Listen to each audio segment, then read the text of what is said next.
I do like other... And I'm back! She almost felt like Reese needed... I feel like I'm going for the Smurfette vibe right now. Would try to warn my... and I will be right back. And I will be right back.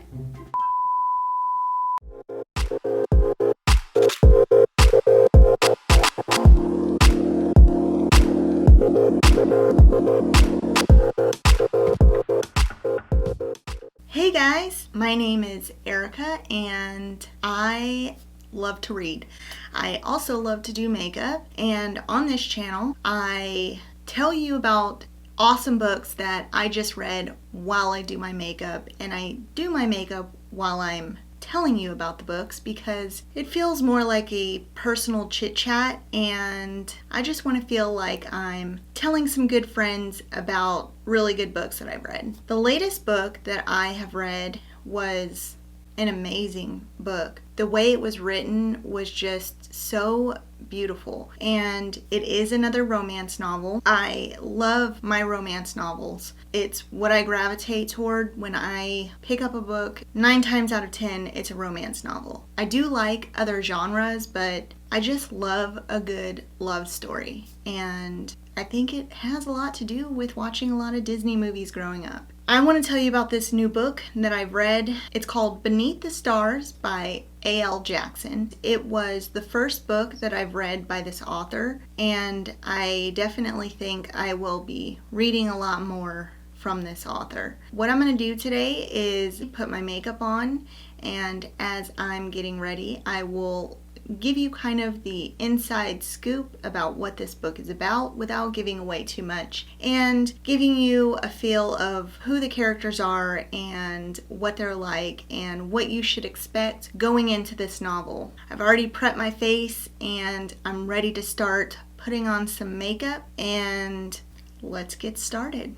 The story starts out in the point of view of a man named Reese Manning. Reese Manning was the bass guitarist for a band called Carolina George, and they were an up-and-coming country rock band with a lot of promise. And he is really good looking. He's kind of got that rough exterior. He has a beard, he's tattooed, he has a really towering physique. He looks kind of like he would be intimidating, but inside he really is an emotional being. He has been through some stuff in his life, some tragedy, and in the beginning you don't really find out what that is, but you know that he has been battling some demons in his life. But one thing that is for certain is that he is definitely a playboy. Oftentimes he uses his sex appeal to kind of mask the hurt that is bubbling deep inside of his core.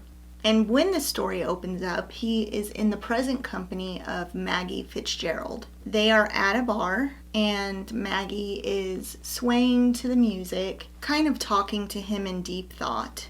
And he can't help but feel the way that she's kind of capturing his attention. But he knows that she is very much off limits because she is the baby sister of Royce, who is the husband of Reese's childhood friend Emily. And Emily is the lead singer in the band that Reese is in. I know that sounds really confusing, but the author does a really good job of kind of explaining each character's purpose and what they've done so that you don't get so overwhelmed by the amount of characters in this book, because there are a lot of characters in this book. Reese knows that Royce was insanely overprotective of her, and it was because of what she'd been through in her life. She was only 20 years old, and the book kind of suggested that maybe she was part of some human trafficking situation that was led by Maggie's father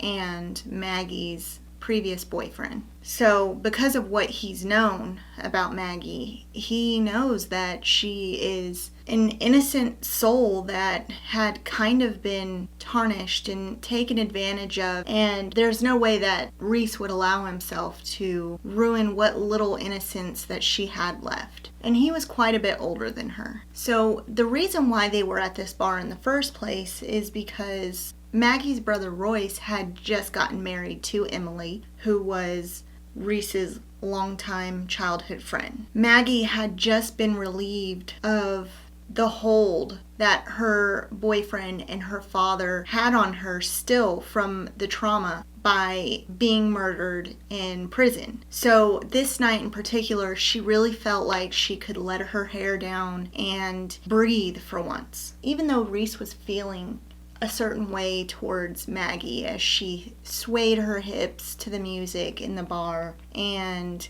was being really honest about her feelings, he told himself that he was there just to keep an eye on her and make sure that nobody took advantage of her, nobody hurt her, and that she would stay safe.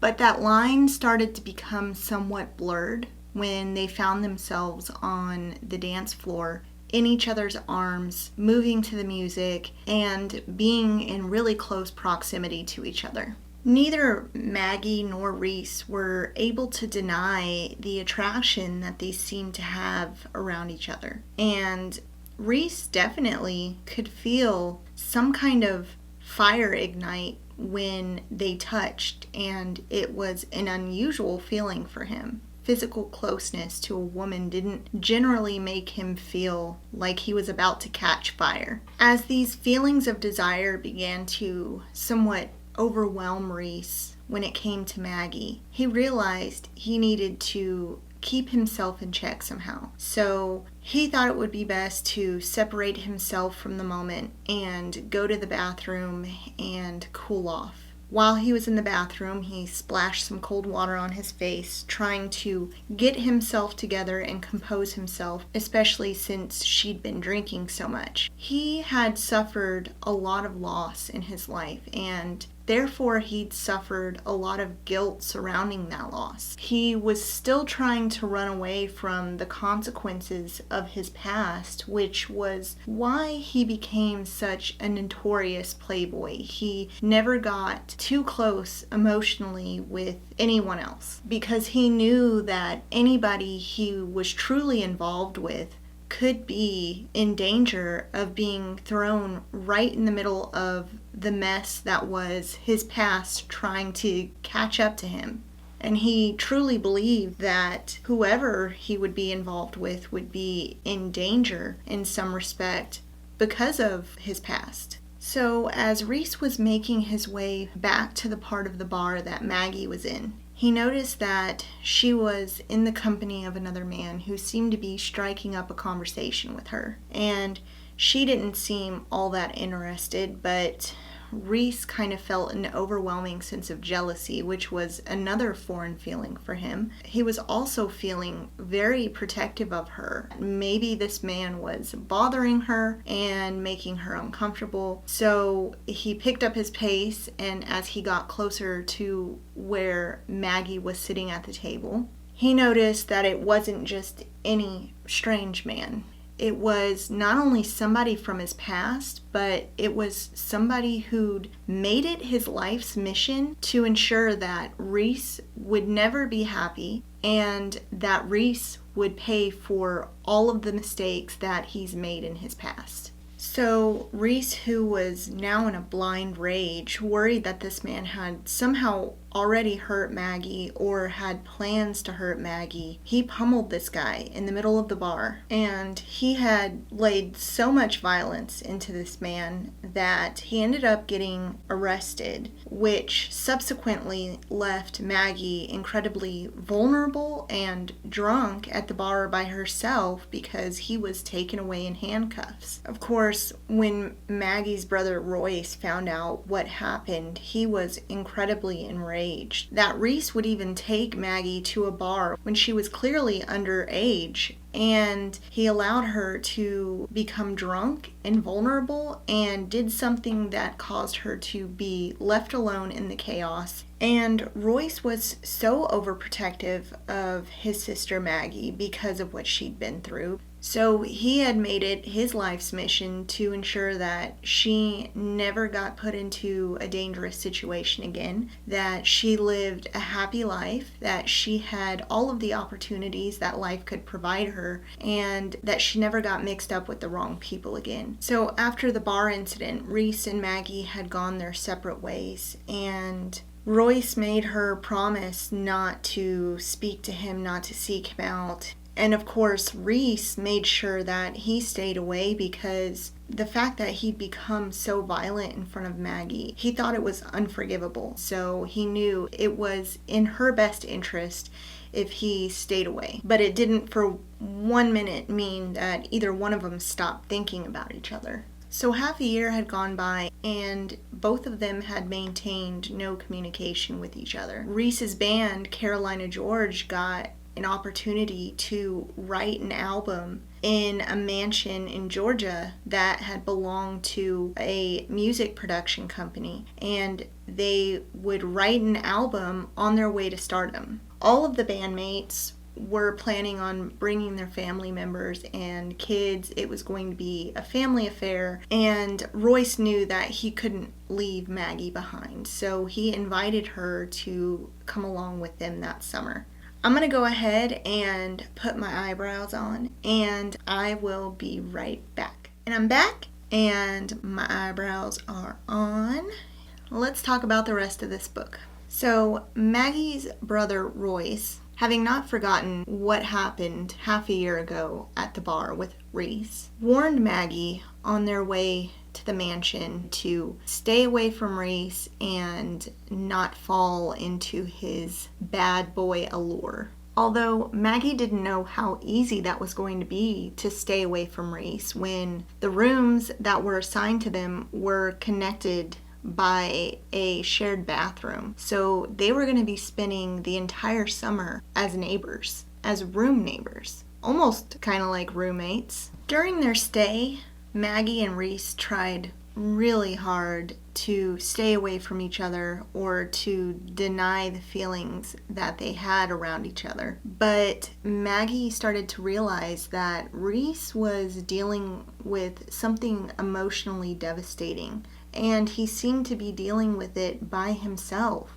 And for whatever reason, it almost drew her closer to him because of everything that she'd been through. She almost felt like Reese needed saving just as much as she did. But you know how men are. They feel like they can tackle everything by themselves. They don't need help from anybody. That's kind of why they don't read directions for things.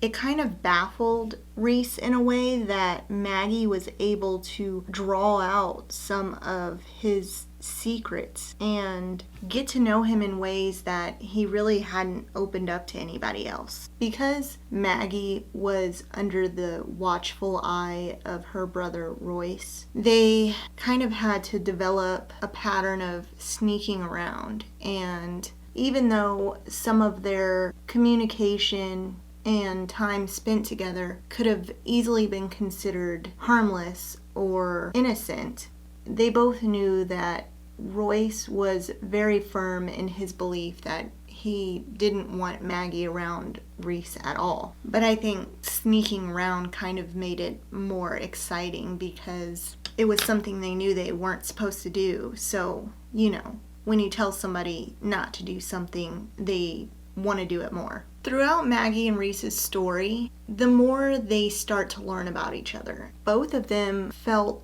this natural pull to one another, and they both seemed so in tune with each other's needs and, most importantly, each other's emotions. They tried to deny the connection that they knew was strengthening. And Reese especially knew that as that connection started to strengthen, he started to feel guilty, and he tried to remind himself more and more that he couldn't cross that line. But it seemed like the more that the both of them tried to deny the connection, the more that it grew.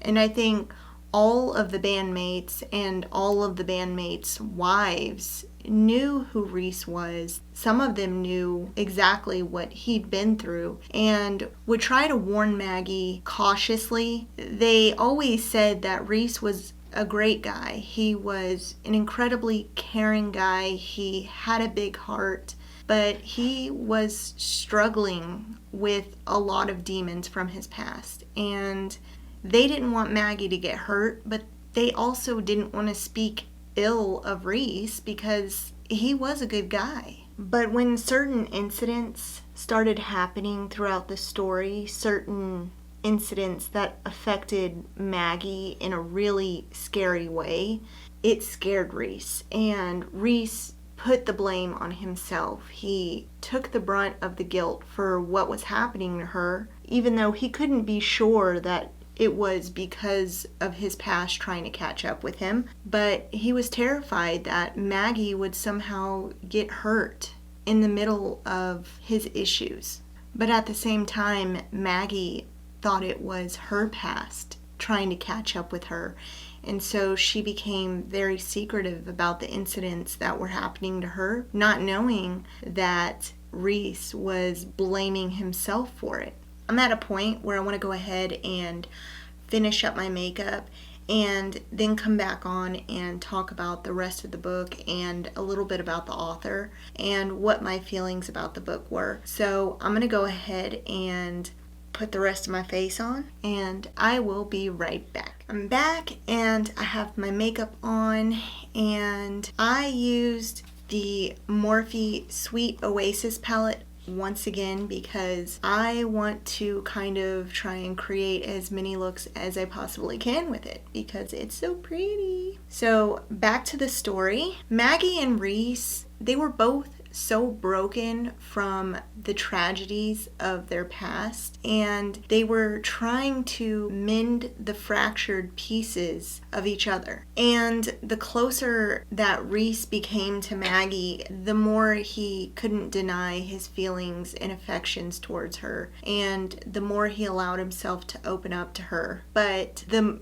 more guilty that he became in the process for allowing her to get so close to him, because then he started caring more for her and worrying about what his past could do to damage her, because he was under the belief that everyone that he's ever truly loved had been ruined by him. He just didn't want to ruin Maggie.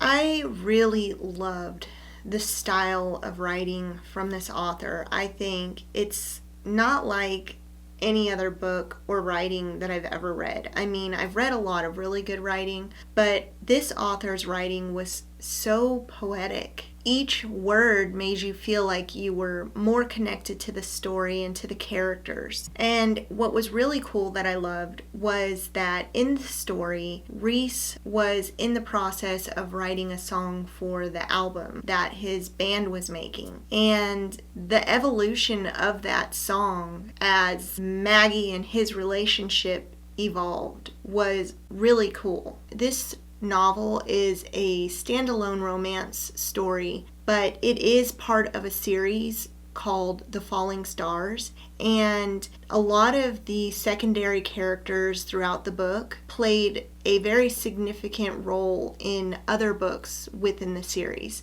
So I'm really curious, because now I feel a connection to those characters, to see what their background story is. I loved how real and authentic all of the characters seemed in this story. And as many characters as there were in this story, she did a really good job of keeping true to the personalities of each character. And it didn't seem like it was just one person narrating the story. It seemed like there really were different characters throughout the story. I also love how kind of raw the characters spoke in this story. A lot of times when you are reading a story, it is very grammatically correct. And this story seemed like true Southern country people speaking with their slang words and their shortened words, and I like that she stuck true to that. I thought in the beginning of the book that I was not going to like it, that it was going to get really old really fast or repetitive or annoying. I think it helped make the characters seem more real. I do love how this story wasn't just sex in every chapter. I mean, I do love that element of a romance novel, but I don't like when the relationship is revolved around that part. I like that there's a connection and there's actual chemistry and there are reasons why they feel so connected, and it's not just a physical attraction. I think it helped the reader create an emotional bond with the characters because of it. This novel was written in a dual point of view, which I have said before. I love that because I feel like when you are getting both sides or both versions of the main characters and how they're feeling and reasons behind their actions, I feel like as a reader, I'm not taking things out of context, or I'm not judging the man too quickly for pushing the woman away. I understand why he's doing the things that he's doing, or why he's saying the things that he's saying, because oftentimes without a dual point of view, the male lead character can come off like an asshole. The author of this novel, A.L. Jackson, is a contemporary romance author, and I don't know how many books that she's written, but she's written quite a few, as well as co-wrote some books with other authors. But she is a New York Times and USA Today best-selling author, and as I was looking through her books, it seems like she has a penchant for bad boys. She really likes the bad boys, and I think she really likes the bad boy musicians. I highly recommend A.L. Jackson. Just based on this book alone, I would read all of her other books. I think she does have a beautiful style of writing. I think she put together a really powerful love story. So all in all, I love this story. I recommend it. I will read this author's stories again. Good job, A.L. Jackson. You have gained a new fan. I hope you like this video, and if you did, don't forget to subscribe to my channel and hit that thumbs up. As always, thank you for your time that you spent watching my video and for your patience to listen to me ramble on about a book. I appreciate all of your support, most of all, and I will see you in my next video. Bye.